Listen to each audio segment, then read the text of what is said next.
Hi everyone, welcome back. In this video, we'll be taking a look at one of the most important things that you would have to do whenever you're working with LLMs in a production project, and that is output parsing or output structuring. So at this point, I think all of us have tried to work with LLMs through their UI, like ChatGPT, for example.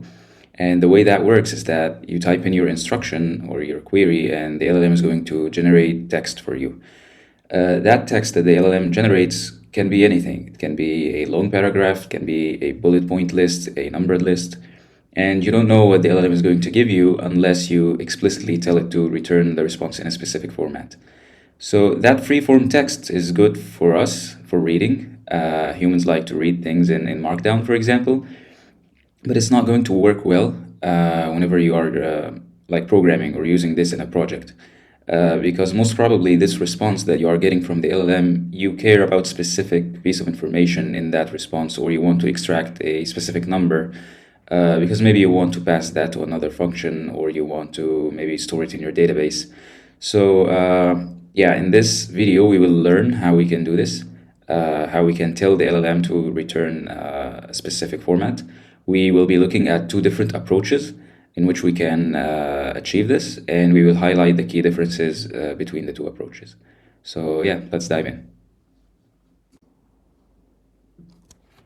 So for this video, we'll be using the same publication that we used in the prompting lecture.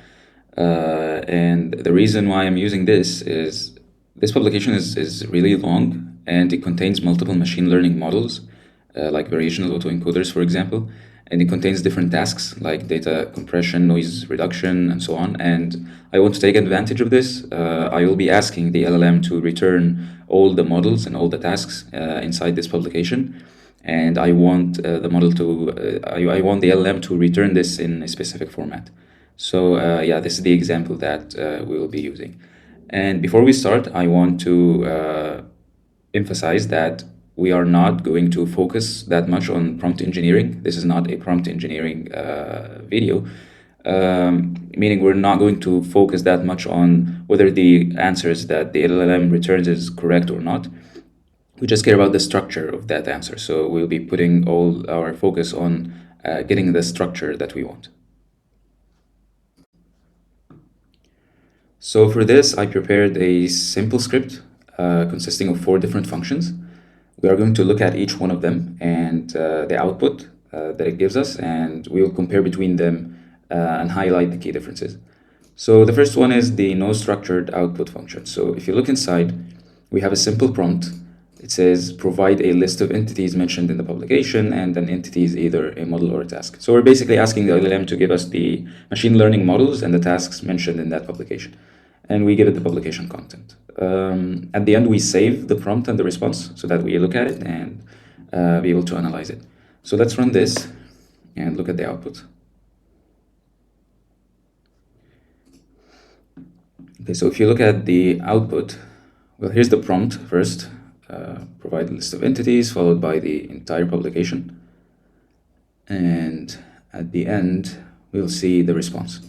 So here's what the LLM says. Here's a list of entities mentioned in the publication. It gave us the models, and then a numbered list, and then tasks, numbered list, and then a brief comment at the end. So as you can see, this is not structured in a very easy way. It's not JSON. It's not a list. It's just a huge piece of text. And it's good for reading. Like, I can read this very well. But whenever you are programming, this is not ideal because it's not easy to extract information like this. You would first have to remove this comment, take the models and parse them, and then take the tasks. And yeah, this is not really easy to work with. So whenever you are programming, don't do this approach. It's not the easiest thing to do, and yeah, you really shouldn't be doing this. That's it for this video. In the next one, we will take a look at the first approach to enforce a specific output format on the LLM using a prompt engineering technique.